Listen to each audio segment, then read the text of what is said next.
Hello, everyone. Today is Wednesday, February 23rd, 2022. Al-Shabaab collects millions to spend on weapons, report finds. This article is taken from Voice of America. Somalia's Al-Shabaab militant group has an annual budget of $24 million, to spend on purchasing weapons, a new report finds. The report by a Mogadishu-based research group, the Herald Institute, said the group uses various methods to procure weapons, including direct purchases from local black markets and from arms traders contracted to buy and deliver weapons from abroad, mainly Yemen. Herald said the acquisition of firearms, ammunition, explosives, and other lethal capacity weapons remains a priority for Al-Shabaab, with nearly a quarter of its budget going to such transactions.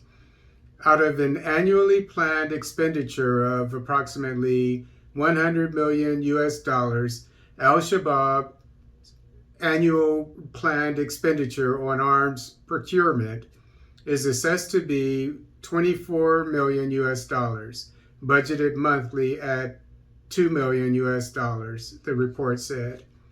Samira Gade, the executive director of Herald Institute, told Voice of America Somali that during research, they had access to Al-Shabaab's annual budget documentation. They have also interviewed former Al-Shabaab members, clan leaders, business owners, government officials, and other sources who have knowledge of how the group functions. Just like the FGS, Federal Government of Somalia, the biggest chunk of its resources is currently being spent on security-related expenses. These, of course, include wages and operational costs. Gade said. The group also manufactures certain types of ammunition and explosives, and a certain amount of its budget goes towards that. To finance its operations, Al-Shabaab has a sophisticated extortion system which it uses to collect money from the business, agricultural, and livestock sectors, according to a 2021 United Nations report by the panel of experts on Somalia. Al-Shabaab, as well as Islamic State militants, have been collecting extortion money from businesses in Mogadishu for years. Last month, death threats from Islamic State led to the closure of some businesses that refused to pay extortion money. The stores later reopened after the government deployed security forces. Police also told the businesses they would not have the stores closed except on orders from the government. So it shows how if you have security forces, you have your military involved providing the keyword security, then that's what it will solve the insurgency problem, security. So it's good that they have a plan for this, that they're actually proactive. The store closures forced Somali Prime Minister Mohamed Hussein Roble to instruct Interior Security Minister Abdullahi Mohamed Noor and the security agencies to come up with a plan to counter the terrorist threats and harassment of traders at Somalia's biggest market. Okay. Yeah, so this goes back to what I've been saying. I said that basically every square mile of the African continent where there are mines, where there are insurgencies, if you have a place out in the middle of nowhere in Botswana, which is a large country, or in Namibia, and nothing is going on there, obviously you don't need troops there. But if it comes to Mogadishu, as I said, I gave the example of Colombia, not Botswana, the Bogota. Back in the day when I was stationed in Panama, back then it was like Mexico is now. The cocaine cartel or cartels. I don't know if it was more than one. The cocaine cartels, they can control the international drug cocaine market. Now it's controlled by Mexicans, but back then, because the drug cartels for cocaine were so powerful, Colombia was extremely dangerous. It's not nearly as dangerous as it used to be, if it still is dangerous. You don't hear anything about it. It was very dangerous for people who are young. You obviously you wouldn't know, but similar to how Mexico is now. And at that time, Bogota was one of the safest cities in the world. And the reason, and we're talking about the mid 1990s, at the height of the Colombian drug cartels, the cocaine cartels. And the reason why is because they had police officers on every street in Bogota. And so I said the same thing needs to be done for a place like Mogadishu, where even though Al-Shabaab, from what I understand, is not nearly as active in the capital of Somalia, Mogadishu, because I think at one time it controlled it, now the government controls it, but still there are suicide bombings, etc. So I haven't been to Mogadishu, but if there are not patrols on every street of Mogadishu, then there's a problem. And that's where I assume you have most of the stores. So obviously there's a presence of Al-Shabaab and Islamic State. So with these patrols that should be on every street of Mogadishu and other cities where you have this problem, you should the patrols, they should know everything. They should know everybody, know everything that's going on. If somebody's going in there, they should know exactly who that person is. And if they don't, they go in and pull them over and search them, do whatever they have to do. That's what needs to be done. And that goes along with what I've been saying for years as a security expert.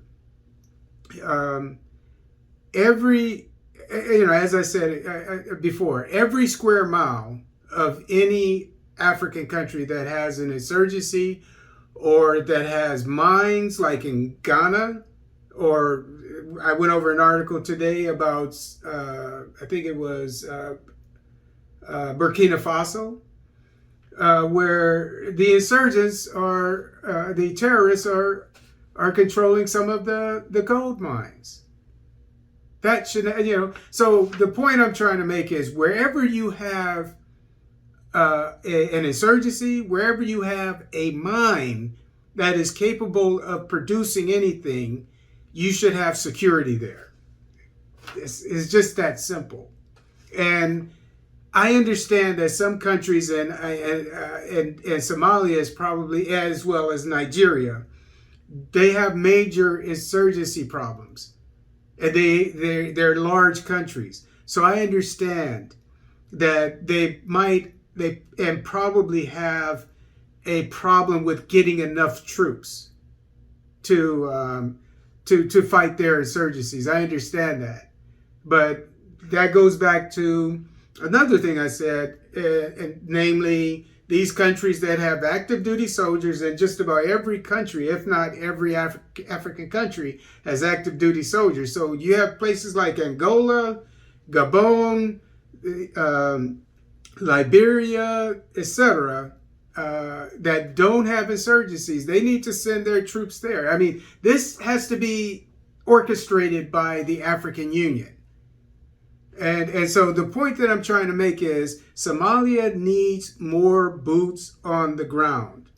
And with those more boots on the ground, they need to cover every area possible, wherever there's an insurgency. And I'll say this real quick, and this is something that I've noticed of late.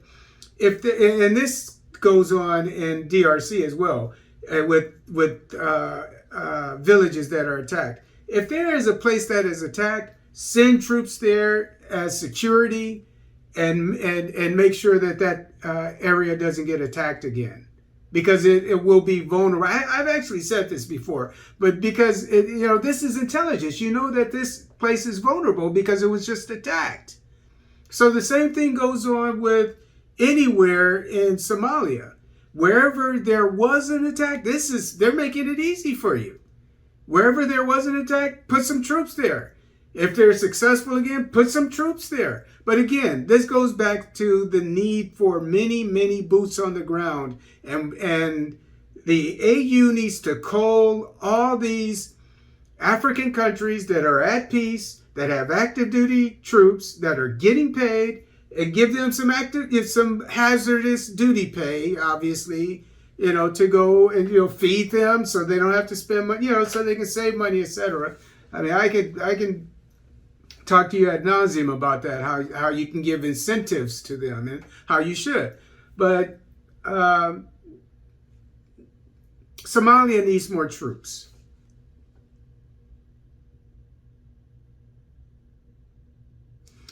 The UN panel of experts report on Somalia estimated that Al-Shabaab now operates around 100 checkpoints throughout the country. If you don't know what a checkpoint is basically when you see the not police, but it could be police, but generally it's the military out in the middle of the road with rifles, and usually about 2 people, sometimes more, troops.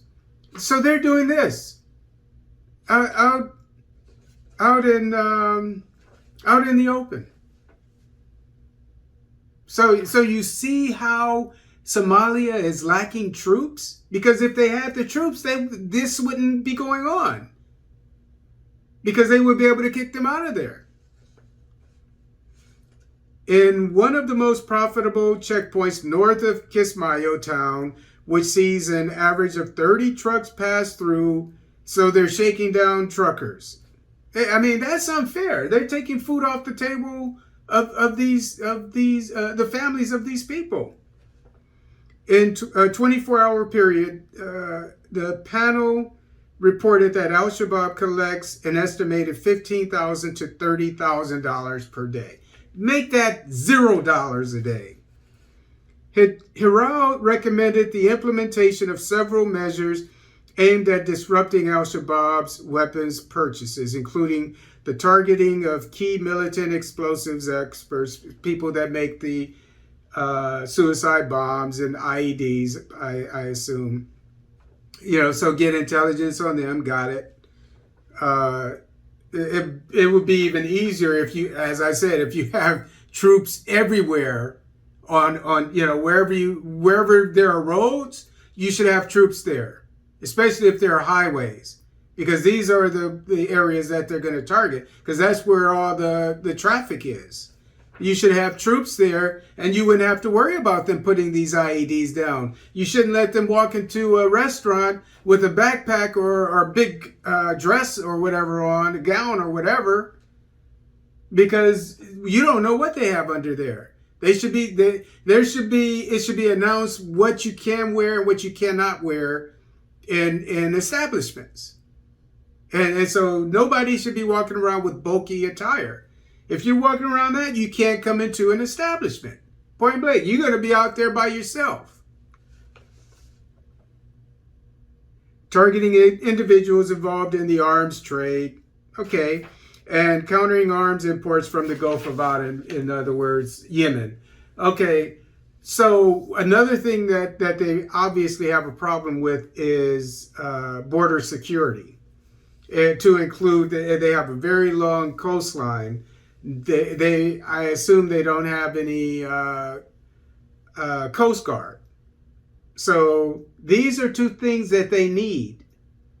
Because I imagine that boats can probably come in and I reported or covered an article about a Turkish ship that was moored off the coast of Somalia, which was an area that is controlled by Al-Shabaab for, I think it was 24 hours, and it's under investigation. That wouldn't have happened if they had a Coast Guard. So a major thing, again, what I've been calling boots on the ground. And if you want to say boots in the water, you can say that too. They need a Coast Guard, they need a border patrol, and that will probably put an end to the weapons being smuggled in. But again, Somalia needs help. If they don't have the boots on the ground, this Al-Shabaab will be there for another millennium.